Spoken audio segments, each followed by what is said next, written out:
Nanonood po dyan sa Facebook, sa YouTube. Ito po ang title, Pagod Ka Na Ba?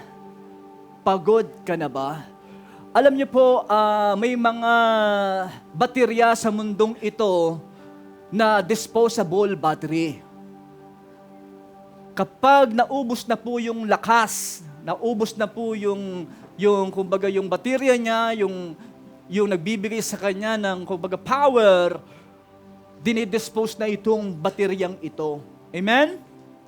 Ngunit may mga ginawa naman ding baterya na ang tawag po ay rechargeable battery. Ang mga rechargeable battery naman, yung kahit nauubusan na sila ng energy, mayroon pa ring pag-asa upang mapuno ang lakas na nawala. Amen? Yung energy nawala, yung power na nawawala, bunga ng pagkagamit bilang isang baterya ay mayroong hope, may pag-asa upang mapanumbalik ang nawawalang lakas, ang nawawalang sigla. Amen. Ang buhay ng mga Kristiyano ay ganyan po ang kalagayan. Temperatura ng kalagayan ng buhay isang Kristiyano, mainit ba o malamig o malakas o nanghihina na. Nasaang stage ka dyan sa oras na ito? Punong-puno pa ba ang spiritual life mo ng lakas? O pabawas na siya ng pabawas at minsan makikita mong sarili mo nandito ka na sa kalagayang ito? Nasaan ka dyang stage sa oras na ito? Mga nanonood po dyan, nasaang stage ka dyan? Hindi lahat ng tao ganito kalakas, kapuno. Maraming mga tao, lalo sa panahon ngayon, nandito na po sila sa kalagayan na yan. Pakita po natin ang kabilang picture na ito. Ganyan po ang buhay ng mga tao sa kapanahunan ngayon. Minsan, nung tayo'y na-born again, sayang-saya po tayo, nakakilala tayo kay Kristo, naranasan natin yung healing, naranasan natin yung pagpapala, pagpapatawad ng Diyos. Yung iba naman, grabing pananalangin sa trabaho. Nagkaroon ng trabaho, grabe yung lakas niya nung nagkaroon siya ng work. Gustong maligtas yung magulang kay Lord. Nakatanggap yung magulang kay Lord. Naligtas yung magulang, grabe lakas niya kay Lord. Grabe yung energy niya. Kaya grabe siyang mag-church, grabe siyang maglingkod, grabe siyang magpuri, grabe siyang manalangin, grabe siyang magbasa ng Bible. Kasi may ginawa si Lord sa kanyang buhay. Ano po? Pinagaling sa sakit at karamdaman, lumakas. Pinatawad sa kanyang mga kasalanan, lumakas. At the end of the day ng kanyang paglalakbay as a Christian, bilang anak ng Diyos, nauubos na ang kanyang lakas. Hanggang makita natin ang ating sarili, nandyan na po tayo, pahina na po ng pahina. Dati, ang saya-saya mo bilang Kristiyano, may lakas pa rin, pero ito, meron ng anxiety, may worry na, na-stress na, then, pabagsak na, hanggang sa makita mo, nandun ka na, nakahandusay ka na, wala ka ng lakas para magpatuloy pa. Pagod ka na. Anong bunga ng pagkapagod? Pag napagod ang isang Kristiyano, mahihirapan na siyang magpatuloy. Kasi ang isang pagod ka na eh. Ayaw mo na. Katulad sa 1 King chapter 19. 1 King chapter 19, verse 4. While he himself went a day's journey into the desert, ito po ay si Elijah. Siya po ay pumunta, he came to a broom tree, sat down under it, and prayed that he might die. Si Elijah, punong-puno ito ng lakas. Alam niyo po ba si Elijah, the great prophet of God, isa sa propeta ng Panginoon, the great prophet of God? Full of strength, full of anointing, full of power. Hinarap niya po yung mga propeta ni Baal. Puno siya ng lakas. Grabe ang kanyang pananalangin. Hinarap niya ang daang propeta. At kasi po, may digmaan, may laban po. Ano po yung laban noon? Ito po yung laban. Meron siyang dinidigma. Sa pamagitan ng kanyang panalangin, kapag may bumabang apoy at natupok yung handog na inihandog, pag bumaba ang apoy, ibig sabihin, buhay ang Diyos ni Elijah. At sa kabila naman ng mga propeta ni Baal, kapag nag-pray daw po sila at may bumabang apoy, ibig sabihin, buhay din yung Diyos nila. Ngayon, grabing digmaan doon, battle. Grabing problema na kinakaharap ng mga tao sa panahon na yon. Ano yung problema especially ng mga anak ng Diyos sa panahon na yon? Ang daming tumalikod ng mga anak ng Diyos. Kinakailangan may magpakitang Diyos na gumagawa ng himala upang mapanumbalik ang mga tumalikod na mga anak ng Diyos. At ginamit si Elijah, full of anointing, full of strength, full of power. Hinarap niya ang propeta ni Baal, sinabi niya, buhay ang Diyos kong pinaglilingkuran. Makikita ninyo kapag ako'y nanalangin. Bababa ang apoy at tutupukin ang handog. At alam ninyo, hinarap yun ni Elijah.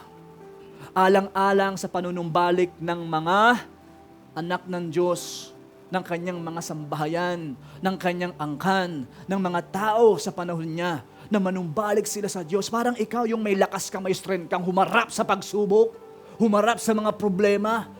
Makikita ninyo, ang Diyos ko'y buhay. Hello? Yung meron kang ganong klaseng faith, dahil full of strength ka, punong-puno ka, may pananampalataya ka na alam mo na ang Diyos mo ay buhay.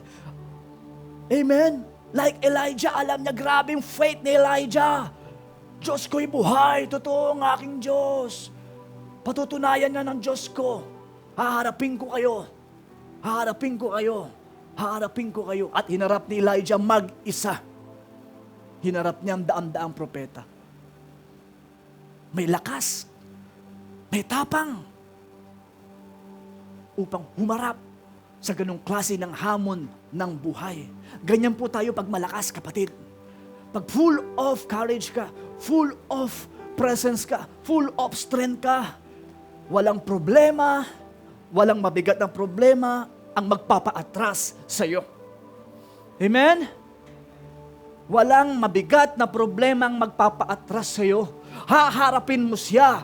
Kasi nga alam mo na meron kang Diyos na pinaglilingkuran ay buhay, na magpapatunay ng Diyos mo ay totoo, at makikita yan ng pamilya mo, sambahayan mo, at ng mga taong tumitiligil sa iyo ng Diyos mo ay hindi totoo.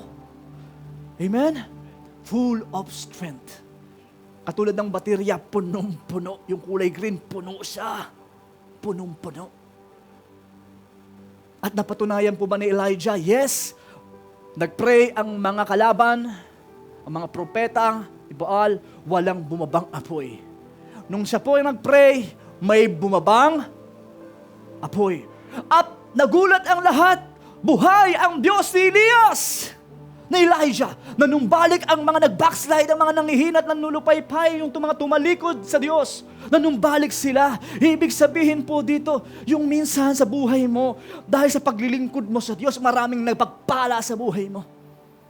Dahil sa pananampalataya mo sa Diyos, maraming nanumbalik kay Kristo.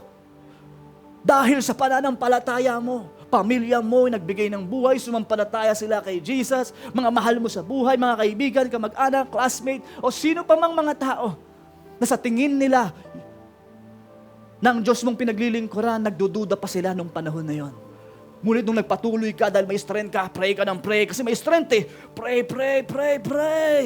May strength eh, attend, gawain, Bible study, etc. May strength. Eto na, nagtagumpay siya ngayon. Nanumbalik ang mga tumalikod sa Diyos. So victory, glory to God, nagtagumpay. Ngunit, after ng victory,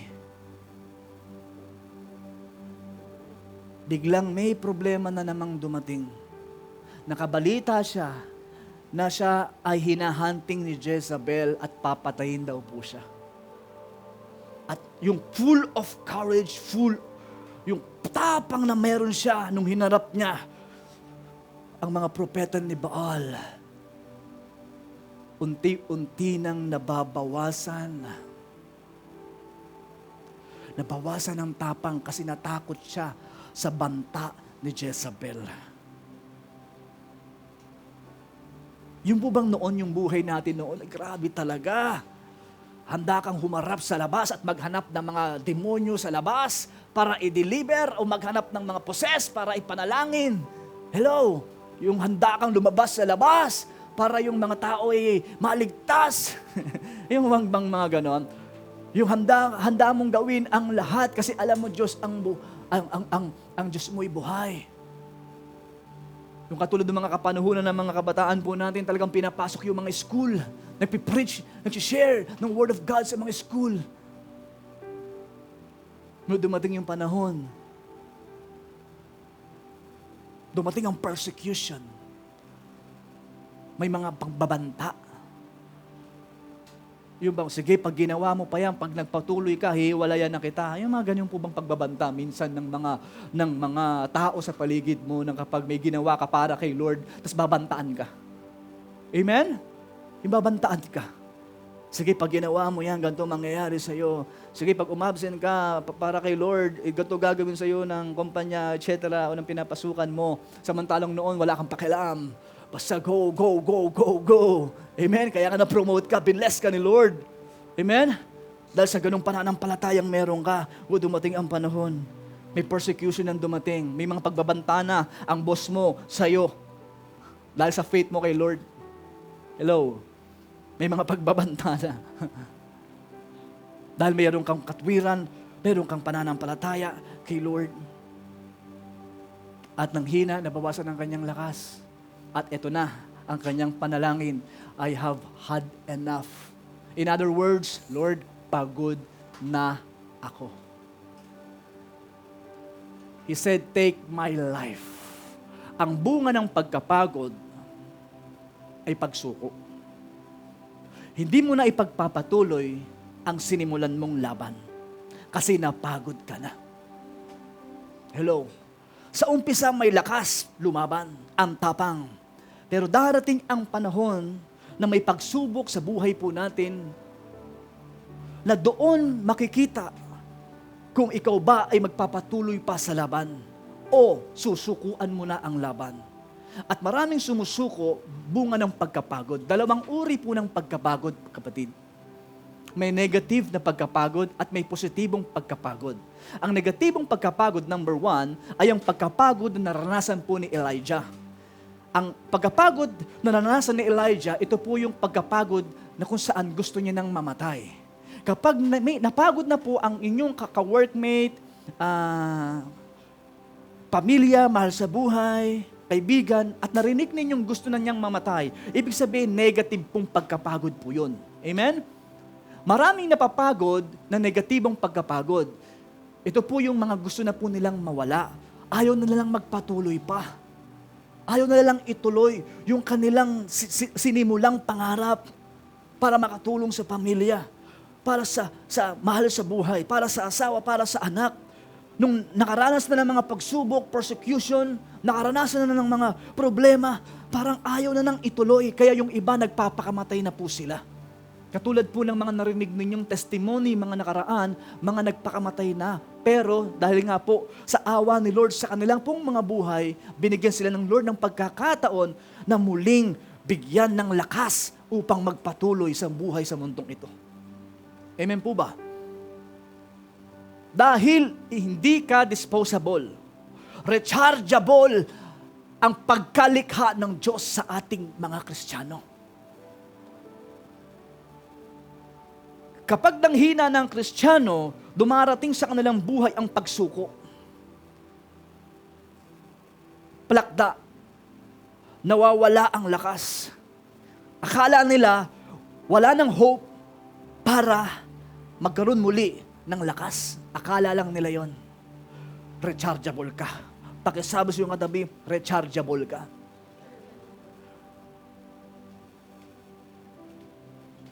Rechargeable tayo. Maaaring naubusan ka ng lakas dahil Sa kabila ng ginagawa mo, tingnan nyo, sa kabila ng mga tagumpay na ginawa niya para kay Lord at para sa mga tao. And yet, hindi pa rin natatapos. Kamusta ka ngayon, kapatid? Kahit na Kristiyano ka na, marami ka na mabuting bagay na na-experience kay Lord, na mga gandang bagay. Pero hindi po ba, hindi pa rin nawawala minsan sa buhay mo na may mga news ka pa rin maririnig na hindi maganda?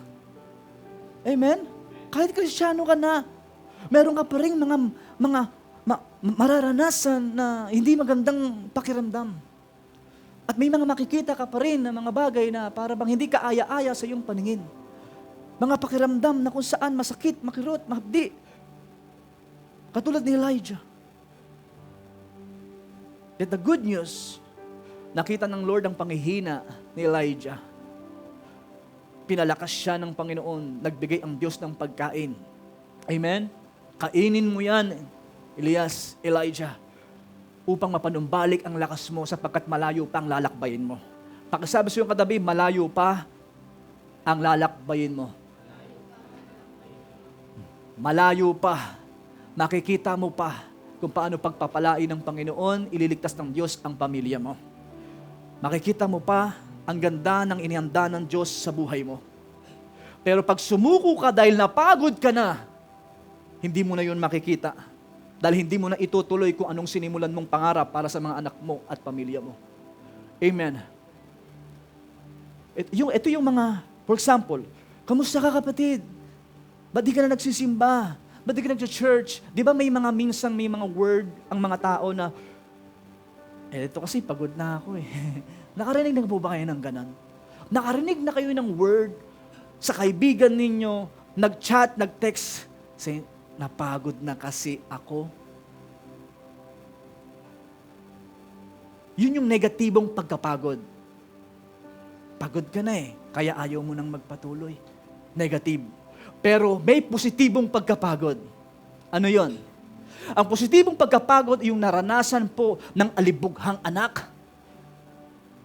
Nung dumating ang panahon na siya po ay nakaranas ng kahirapan sa buhay.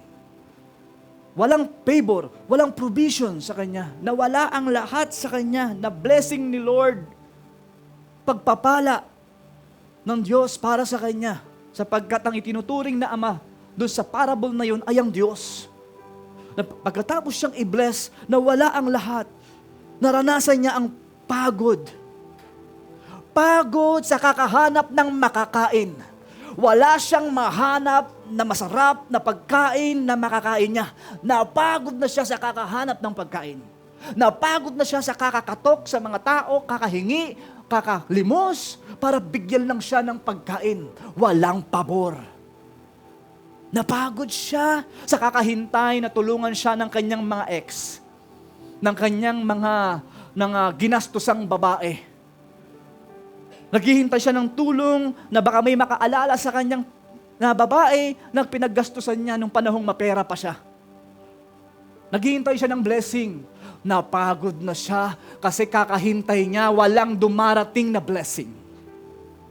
Walang blessing. Kasi nung mayaman po siya, dami niyang tinulungan eh. Gastos siya ng gastos.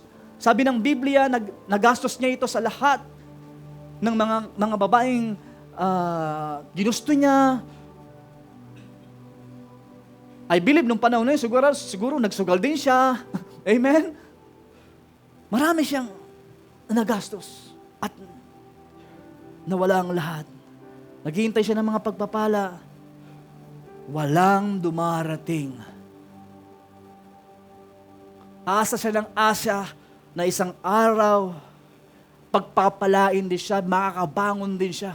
Wala. Ganito po ang positibong pagkapagod. Ano? Pagod na ako sa kakahintay ng pagpapala, walang dumarating. Kapagod na ako sa mga pagkain na kung saan gusto kong kainin, wala namang nagbibigay, walang pabor, wala, pagod na ako sa kahirapan ng buhay. Babalik na ako sa source ng pagpapala na kung saan ako ay nakaranas ng blessing. Positibong pagkapagod ay ang magdedesisyon ka na humakbang patungo doon sa source. Pagod na ako sa kakaasa sa mga tao. At dahil napagod ka na, positibong pagkapagod, ayoko nang umasa sa mga tao. Ang aasahan ko na ang Diyos sa buhay ko. Pagod ka na ba? Na laging umaasa sa mga tao? At umaasa sa mga pangako ng tao? Dahil pag napagod ka na yan, hindi mo na aasahan pa ang mga pinangako ng tao sa iyo. Tatakbo ka sa Diyos na totoong maaasahan ang Panginoong Jesucristo. Hindi siya nangangako na katulad ng pangako ng tao na napapako. Pag nangako ang Diyos, tiyak na maaasahan. Kaya tinuruan din ako ng Lord, dumating din ang panahon, napagod na ako sa kakaasa sa mga pangako ng tao. Ang dami po. Kasi pag pastor po kayo, marami po nangangako dyan. Amen? Yung bang, halimbawa, pag pinag-pray mo, pag ako po yung nakapag-event sa pastor, ganyan po yan. Lord, pastor, pag ako po ay gumaling, ganito po. Pag ako po ay binless, ako po ganyan. Dami po niyan. 18 years na po tayong pagpapastor. Ganun po ang laging karanasan ng mga pastor. Amen? Nag-ibang bansa na lahat-lahat, gumaling na, nakapagtrabaho na, binlagpala na, binless na. Then, yung pangako, hindi nangyayari. Dumating ang panahon ng pagkapagod. Sabi ko, pagod na ako. Ayoko na umasa sa pangako ng tao. At dumating ang lakas sa buhay ko nung sa Diyos na ako umasa. Hello! Manghihina ka, kapatid, kapag sa tao ka umaasa. Ngunit lalakas ka kapag sa Diyos ka umaasa. Kasi regardless kung mangyari o hindi, basta malakas ka, nagtitiwala ka sa Diyos, yun po ang sekreto ng lakas pagdating naman po sa salitang pagtitiwala sa Diyos ka umaasa. Amen? Palakpakan natin ang Diyos na buhay. Pagod ka na ba? Katulad ng naranasan kong pagkapagod. Pagod na ako na lagi lang ako niloloko ng aking ex. Hello? Meron po ba akong kausap dito? Yung pagod, yearly na lang ba? May bad news. Taon-taon na lang ba ako umiiyak? Pagod na ako sa hindi kalooban ng Diyos. Hahakbang ka ngayon, pagod na ako sa iyo, alam kong hindi ka will ni Lord, pupunta ako sa kalooban ng Diyos. Yun yung positibong pagkapagod, yung magdedesisyon ka ng isang desisyon patungo sa Diyos. Katulad ng alibughang anak, nung napagod siya, pumunta siya sa Ama, sa source niya. Hello? Amen? Meron siyang desisyong ginawa, hindi yung ginawa ng iba. Na, pagod na ako, kikitiling ko na ang buhay ko. Pero siya hindi. Humakbang siya. Haharapin ang anumang hamon ng panlalait, hamon ng paghuhusga, basta magbabalik ako sapagkat pagod na akong maging mahirap. Hello? Gusto niyang muling maranasan yung kasaganaan. Gusto niya nang muling maranasan yung kagalakan, kapiling, ang presensya ng kanyang Ama. Amen? Yung rest. Gusto niyang muling maranasan yung kapahingahan. Kaya bumalik siya sa piling ng Ama, which is sa piling ng Diyos. Yun yung positibong pagkapagod, kapatid. Next po natin, yung picture. Ilang beses mo nang naranasang naglalakad ka, bagsak ang balikat mo. Pag may naglalakad ng ganyan, at nakikita mo ng asawa mo, wala na yung, hallelujah, wala na yung bagsak na. Nauubusan na po ng lakas yung kapatid. Hello? Kailangan niya na ng lakas. Daming problema sa trabaho, pressure sa trabaho, naka po, daming deadline. Daming tatapusin. Pagod. Amen? May mga due date na kinakailangang bayaran. Daming gastusin. Hello? Nakakawalan ng lakas. Ang lakas-lakas mo, aura ba kayo? Hallelujah! Galing sa church, dumating yung naniningil na si credit card. Naku po, nagulat ka, wala kayo ng credit card ko. Mamaya-maya, meron na namang, sumingit na naman si Pag-ibig. Hallelujah! Sumingit na naman si loan. Nag-loan ka pala sa SSS. Nag-loan ka pa sa ibang mga Nag-loan ka pa kay Pay Later. Naku po, may dumating na notification. Pay Later, magbayad ka na raw, may penalty ka na. Amen? Nakalimutan mo, may bayarin pala ng bahay. Bayarin ng tubig, bayarin ng ilaw. Pag samasamahin mo yun, naku po, yung sahod mo parang hindi na magkakasya. Ano mangyayari sa'yo? Ganyan po, habang ka nagtatrabaho, habang pumapasok sa work, paano ko babayaran ito mga ito? Hallelujah. Siguro yung asawa mo pag nasa kusina, yung pag ganyan-ganyan ba? Amen? Palakad-lakad na. Hallelujah. Hindi na alam talaga kung bagsak pa. Pero subukan mong bayad lahat yan.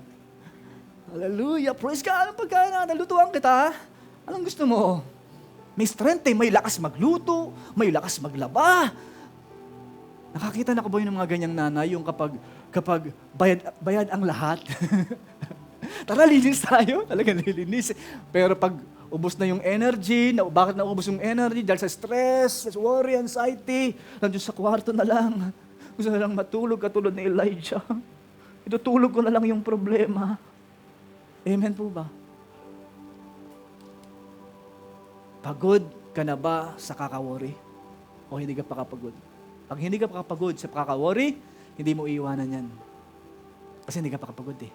Pero pag pagod ka na dyan, ayoko nang mabalisa. Pagod na ako dyan. Nagkasakit na ako dyan. Kaya ayoko nang mag-worry kasi naranasan ko na hospital na ako dyan, katulad ng karanasan ko. Ayoko nang ma-stress, ayoko nang ma-depress, ayoko nang mag-worry kasi na-hospital na ako dyan. Pagod na ako sa kaka-worry. Kaya kahit may maraming bills, maraming mga bayarin, ayoko mamroblema. Magtitiwala na lang ako sa Diyos. Siyang magkakaloob ng lahat para bayaran ang lahat ng mga bayarin natin sa buhay. Palakpakan natin ang Diyos sa buhay. Ako po, na-experience ko yung personal experience ko, napagod na ako sa anxiety and worry. Kaya ayoko na. Napagod na ako dun. Tinamaan na ako ng sakit dun.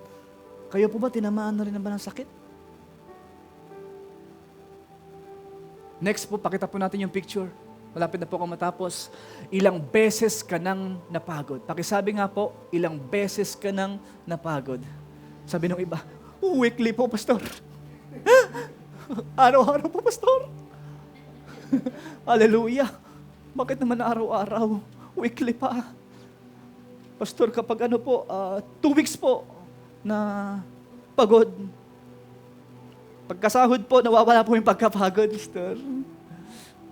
Ilang beses ka nang napagod. Katulad ng taong ito na pinag-pray po namin kagabi, 1:00 ng madaling araw o 1:30 natapos po yung aming pag-minister sa taong ito na taga-Kuwait. Naalala nyo po, may nag-testimony po dito, si Clarina, hindi po nagkakamali. Habang siya po yung nagte-testimony, pinost ko po yun sa Facebook. Yung clip po niya, pinost ko po sa Facebook. Habang nagsasalita si Clarina, dahil nasa Facebook po siya, merong pong nakarinig ng kanyang testimony. Yan po yung tao na yan. Nakarinig siya ng testimony at nag-chat po siya sa Facebook, yung sa JFC Imus, Pastor, kayo po ba ay available? Pwede niyo po ba akong ipag-pray? Meron po akong stronghold. Taga-Kuwait po yan. 20 years na po siyang nasa Kuwait. Hiwalay na po siya sa asawa. At Sa panahon na yan, kagabi, paranoid na po siya. Nabablangko ang kanyang isip sa kakaisip sa mga problema sa buhay. Kinausap niya po ako, 49 years old na po siya, at sinabi niya, gusto ko nang sumuko, Pastor. Nag-pray na ako, nakunin na ako ni Lord. Give up na po ako. Pagod na ako. Na-experience niya ang pagkapagod. 20 years sa ibang bansa, sa Kuwait. Sabi niya, Pastor, mayroon akong sakit, may nararamdaman ako. Pumunta na ako ng hospital, walang makita ang doktor na sakit sa akin. Pero meron naman akong nararamdaman po talaga. Siya po'y dati, diniliver na rin po yan. Pag sinabing diniliver, may bit-bit po siyang bad spirit sa kanyang katawan. Meron po tinatawag na spiritual wife. Ang spiritual wife, ito po yung tulog ka, laging parang may girl sa isip mo. Nagkukos sa'yo ng masturbation, nagkukos ng pornography sa buhay mo. Ibig sabihin may spiritual wife. Kapag meron pong ganon na para bang may sex ka sa dreams, yun po yun. Sa babae naman, kung meron kang kasex sa dreams, meron kang may guy doon sa dreams mo, spiritual husband po ang tawag po doon. Ano po? Humahabol sa'yo. Sumisira ng buhay mo. Kahit wala ka pang, kahit physically wala naman, pero sa mind mo, pag natutulog ka, lagi kang may ganon experience. So, yung po ang experience niya, sabi niya, Lord, Pastor, gusto ko pong lumayag, gusto ko pong magpa-pray sa inyo. At pinag-pray po natin. Ayan po yan. Next picture po niyan. Ayan po siya. Ayan. Alauna ng madaling araw. Nagpa-plancha pa lamang po ako ng damit ko. Pero conviction ni Lord, kamustahin ko yung tao. Kasi may usapan po kami, alas 3, kailangan ipag-pray ko siya. Kasi po yung alas 3 na yung umabot na po ng madaling araw. Kinamusta ko at hinihintay niya po pala ako. Paranoid na po siya. At habang kami po ay nagpe-pray, nanalangin, ubo po siya ng ubo. Iyak po siya ng iyak itong taong ito. Sabi ko, paano nyo kami na-contact? Sabi niya, Pastor, na-bless po ako sa testimony nung babae na nagpapatotoo. Yun nga si Clarina, nakatrabaho po ni Maya. Tulad po ng sinasabi natin sa kanya, siya na ngayon, ang testimony niya ay pagpapala na sa iba. Hindi niya alam yun, wala siya dito ngayon eh. Na sa kanyang patotoo pala, meron ng taong na-encourage sa kanya. At ngayon, nakaranas po siya ng kalayaan. Tuwang-tuwa po siya. Dahil sa Kuwait po, meron po siyang church po doon na inaatenan. Hindi po sila nag-spiritual warfare, walang deliverance po doon, walang healing and deliverance. Naghahanap siya ng deliverance. Naghahanap siya ng mga Kristiyanong merong spiritual anointing pagdating sa pananalangin at apoy. Amen? Hindi niya ma-experience yung fire, yung glory ng Lord, anointing ng Diyos. Hindi nila alam doon sa mga Kristiyano doon sa Kuwait. Siyang nagte-testimony. Siya nagpapatotoo. Sabi niya, napanood ko po ang gawain po ninyo, Pastor. Nakita ko yung fire, nakita ko yung apoy. Nakita ko meron kayong yung pahid sa pakikipaglaban, sa gawa ng kaaway. Kaya, Pastor, humingi ako ng panalangin. At praise God, sobrang pagpapala niya, Pastor, hinihingi ko po, ano pong may tutulong ko po sa inyo, sabi niya. Sabi ko, ayun, kahit wala na po, hindi po, ano po yan? Hindi pa, gusto ko pong tumulong sa inyo, ano po ang Gcash number ninyo, gusto ko pong mag-tithes po sa katapusan. Hallelujah. Praise God. Amen. Amen. At may pangako, ayoko nang umasa sa pangako. Pangako na naman yun eh. Amen. Yun nga eh. Yun nga eh, pagkatas gumaling. Pastor, ayoko na mangako doon. Kung ito pa rin niya. Kung hindi, bahala na siya. Siya ang nangako kay Lord. Amen po ba? Yun yung tinutukoy ko po sa inyo.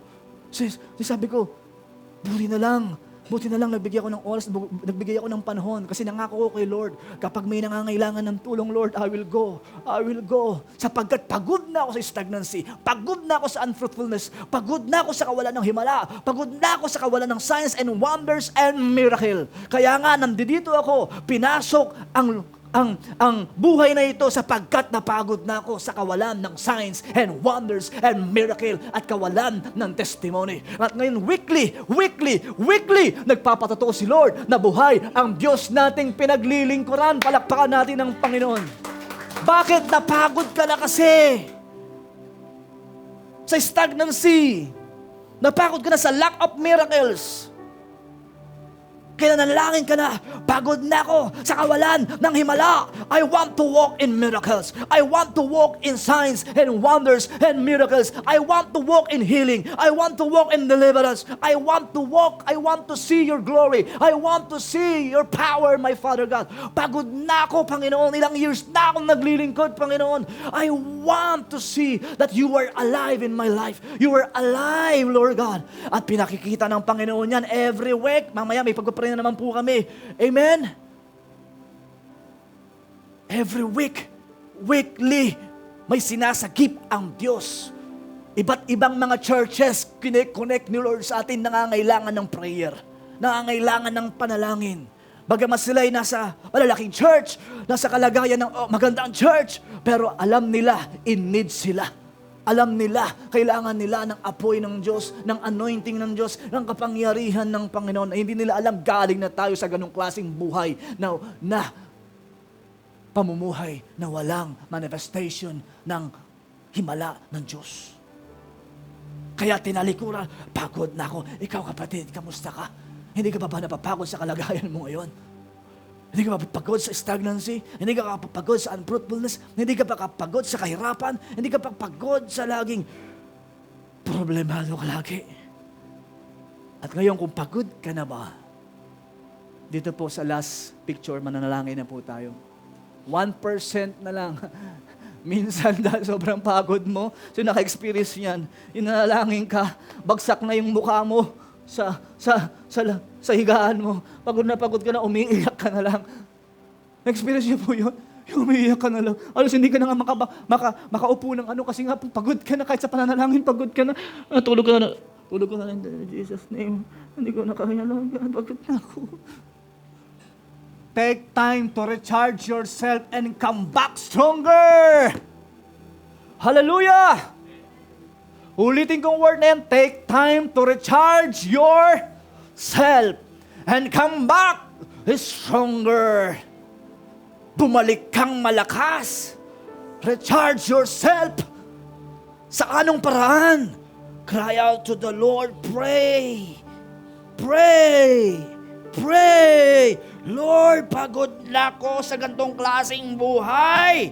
Gusto ko ng Panginoon mag-upgrade. Gusto ko ng mag-level up. In the mighty name of Jesus, recharge yourself. Hallelujah. Let's pray to the Lord. Yeshua, in your name, oh Jesus. In the name of Yeshua. In the name of Jesus, the Son of the living God, our Lord. Oh Lord God Almighty. There's power in your name, oh Jesus. Ang iyong pangalan na sinasabi ni Pablo that I can do all things through Christ who strengthens me. Napagod na ang alibughang anak, bumalik siya sa piling ng kanyang ama, bumalik sa kalooban ng kanyang ama. Pagod na siya sa pagsuway, pagod na siya sa pagtalikod sa kalooban ng Diyos. Pagod na siya sa paglayo sa Diyos. Kaya siya ay nagdesisyon, I want, Lord, again. Bring me again to the Holy of Holies. Pagod na ako sa outer court. Pagod na ako sa outer court. Pagod na ako sa kawalan ng groanings in the Spirit. Pagod na ako, Panginoon, sa kawalan ng kapuspusan ng banal na Espiritu Santo. Pagod na ako, Panginoon, sa stagnancy. Pagod na ako sa unfruitfulness. Pagod na ako, Lord, na hindi mo ako ginagamit, Panginoon. Pagod na ako, Panginoon, oh God. Lord, in the name of Jesus, bumalik ka, recharge yourself, and sa iyong pagbabalik, hallelujah, meron kang lakas, meron kang strength, in the name of Jesus. Pagod na si Samson sa kanyang kalagayan, nawalan siya ng lakas, nawalan siya ng glory, ng anointing. Kaya sinabi niya sa kanyang sarili, Lord, pagod na ako sa gantong sitwasyon. Pinahihirapan na ako ng kaaway. Lord, minsan pa, palakasin mo ko. Strengthen me. I want to finish your will in my life. I want to finish your will in my life. Strengthen me. Bring back the lost anointing in my life. Bring back the lost strength in my life. Oh God, that is the prayer of Samson. Pagod na siya. Pagod na siya sa pagiging alipin. Bunga ng kasalanan. Bunga ng kanyang pagsuway. Nawala ng kanyang lakas. Napagod na siya sa ganong klaseng buhay. Kaya sinabi niya, Lord, once again, strengthen me. Once again, bring back the lost one in my life. At kung ganun ka, naranasan mo katulad ng karanasan ni Samson, nawalan siya ng lakas, nawala ng anointing, bunga ng pagsuway, bunga ng pagtalikod sa kalooban ng Diyos. In the name of Jesus, pray to the Lord. Recharge yourself to the Lord, God Almighty. Recharge yourself. At katulad ni Samson, sa kanyang pagbabalik, nanumbalik ang kanyang lakas. At sa lakas na ipinagkaloob ng Diyos sa kanya, natapos niya ang kalooban ng Diyos. Mas marami siyang nailigtas. Hallelujah! Ng mga Israelita dahil napatay niya ang mga kalaban na pinapapatay ng Diyos sa kanya. At gayon din sa buhay natin, hindi pa tapos ang kalooban ng Diyos sa atin. Marami pa tayong mararating. Marami pa tayong makikita na mga kamanghamanghang bagay na kaloob ng Diyos, ipagkakaloob ng Diyos, ibibigay ng Panginoon sa buhay natin. Hindi pa siya tapos sa'yo, kapatid. Recharge yourself to the Lord. God wants you to be strong again in the sight of the Lord. Hallelujah! But they that wait upon the Lord, they shall renew their strength. We declare strength again in your life. They shall renew their strength. They shall renew their strength like eagle. Like eagle. My Father God, we declare your strength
Saang part ka ng pagod?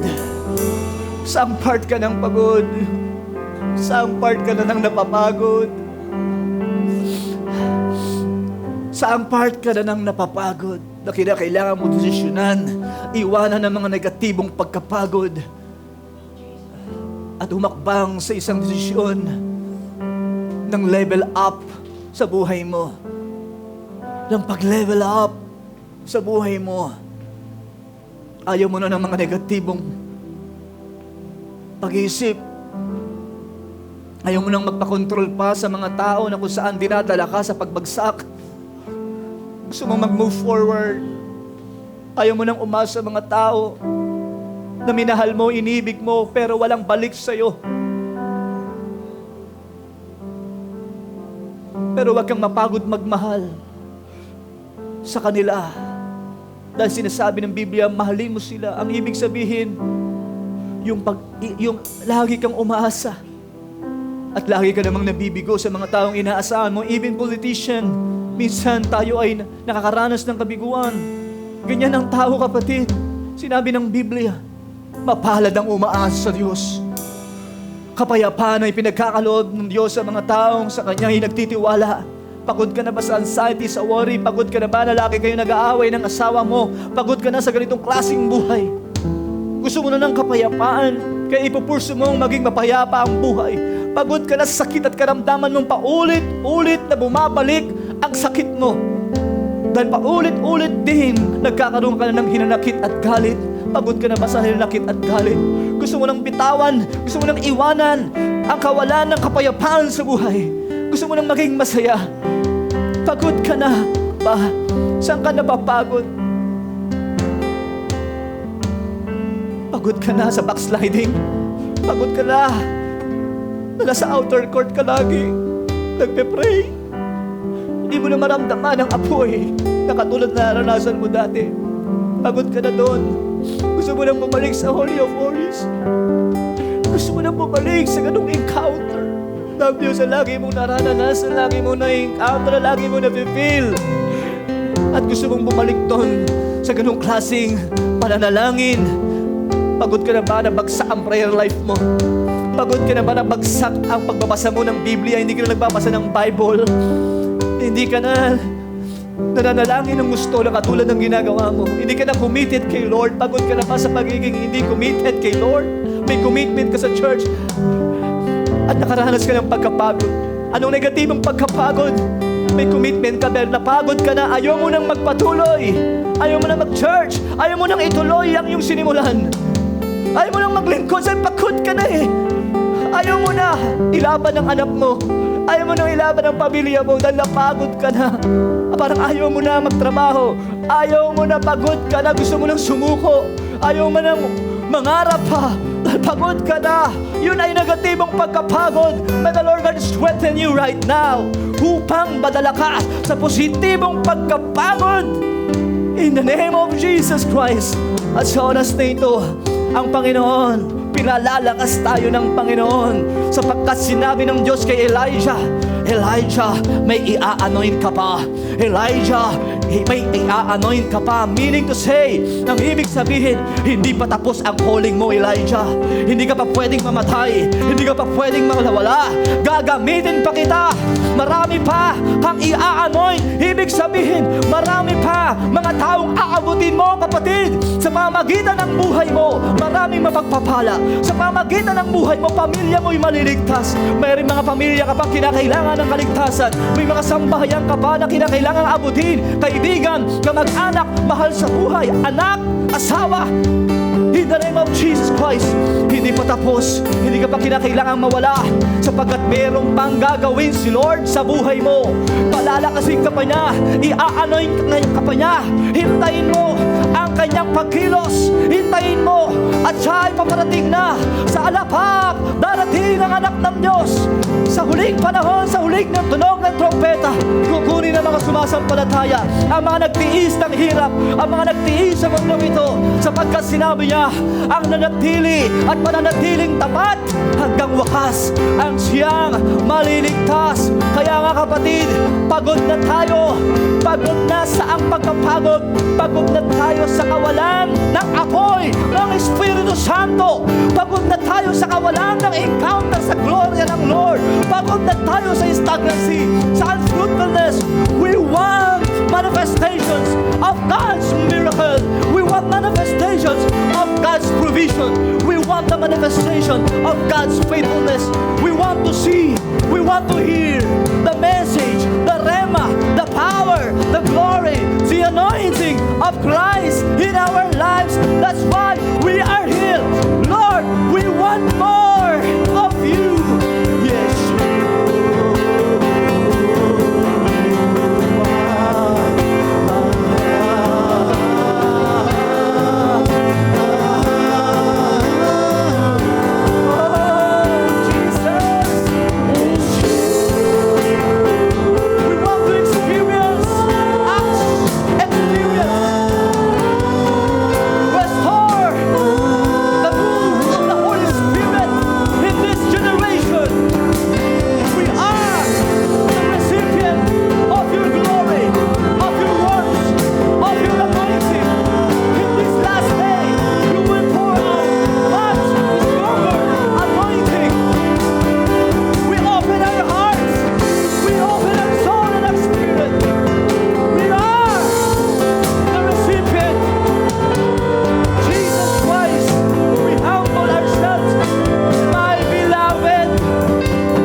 You are the source of power. The church needs you. Your people needs you. They need healing. They need deliverance. They need restoration. They need empowerment. They need strength. Recharge your church. All of us, Lord. Recharge us, Lord, to be a blessing sa buhay naming pamilya, mahal sa buhay, mga anak, mga taong kinokonek mo sa amin, Lord. Recharge us, Lord, to be a blessing, to strengthen them, to bless them. Ang iyong mga anak na nandito, yung gagamitin, malalakasin sila. Mga mandirigmamong mga lingkod ng mga anak na haharap maging man sa mga gulayat ng buhay nila.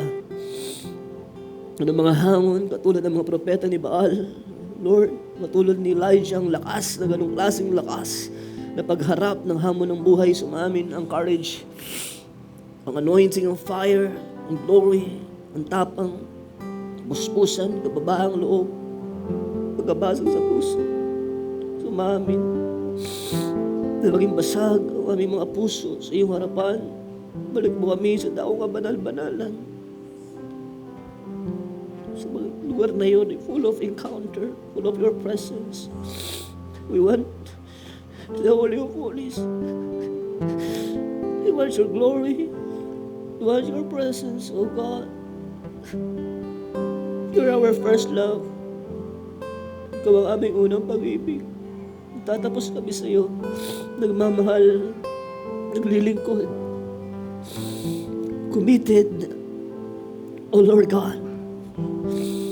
Kaya sa oras na ito, ang lakas na ipinagkaloob mo, ay tumagal, at makita namin ang resulta ng aming paglilingkod sa iyo. Marami kang mga patotoong papangyarihin gagawin sa buhay po namin, O Diyos. Kaya ang iyong mga lingkod na narito, in the name of Jesus Christ, salamat.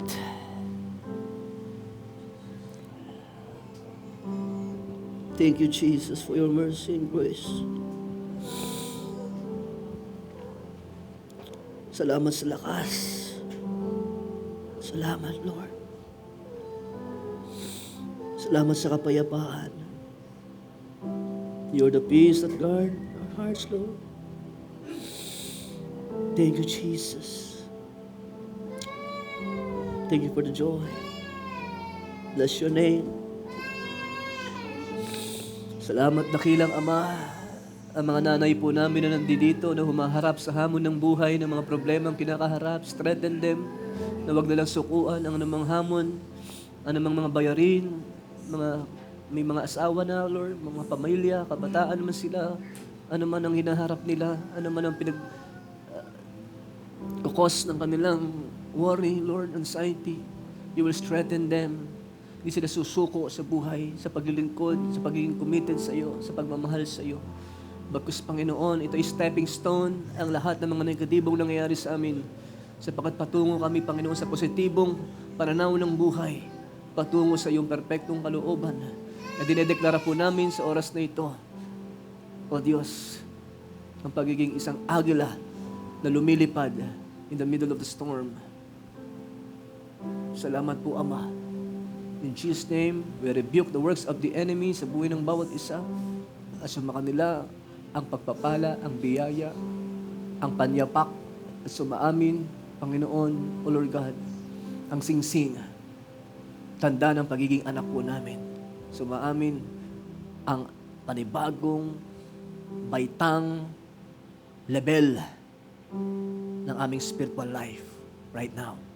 In Jesus' name, in all the people of God, everybody say, Amen.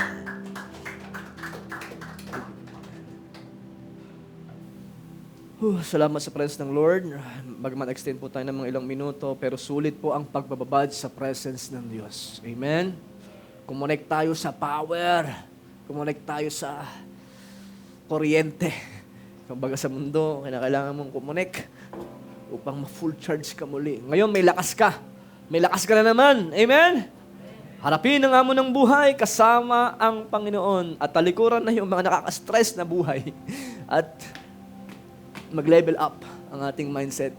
Mag-level up ang ating pamumuhay sa mundong ito. Amen? Na hindi tayo talunan. Pag-sabi sa iyong katabi, hindi ka talunan. Winner tayo. Praise God. Na full charge po ba tayo muli? Lumakas uli. Amen. Palakpakan po natin Diyos. Tawagan po natin ang ating kapatid. Ay, meron po pala tayong, salamat sa paalala. At ako inyo laging napapaalalahanan.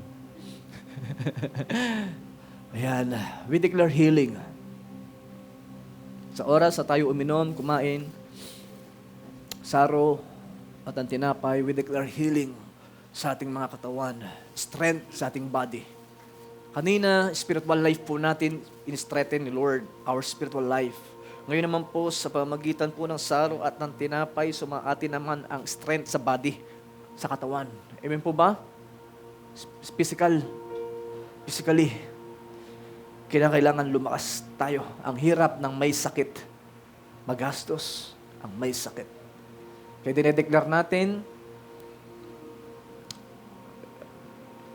ang sarong ito na iinumin natin, maghugas sa iyong mga kasalanan, at ang tinapay ay magbigay sa iyo ng lakas sa iyong katawan. Praise God.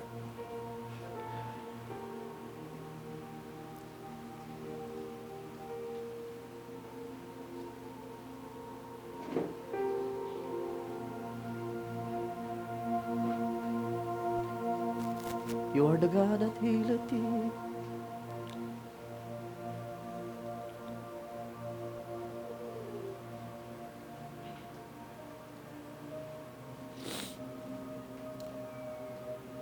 Sinabi po ng Biblia, alalahanin daw po natin ang Panginoong Jesucristo, ang kanyang ginawa sa krus ng Kalbaryo. Ang tinapay daw po ay simbolo ng kanyang body, ng kanyang katawan. Alalahanin daw po natin, sa kanyang katawan, sa kanyang mga sugat, tayo kanyang pinapagaling at pinagaling na. Amen? Kiniklaim natin yung kanyang ginawa sa cross. Nagpapagaling siya ng may mga sakit at karamdaman. Dinedeclare natin yan.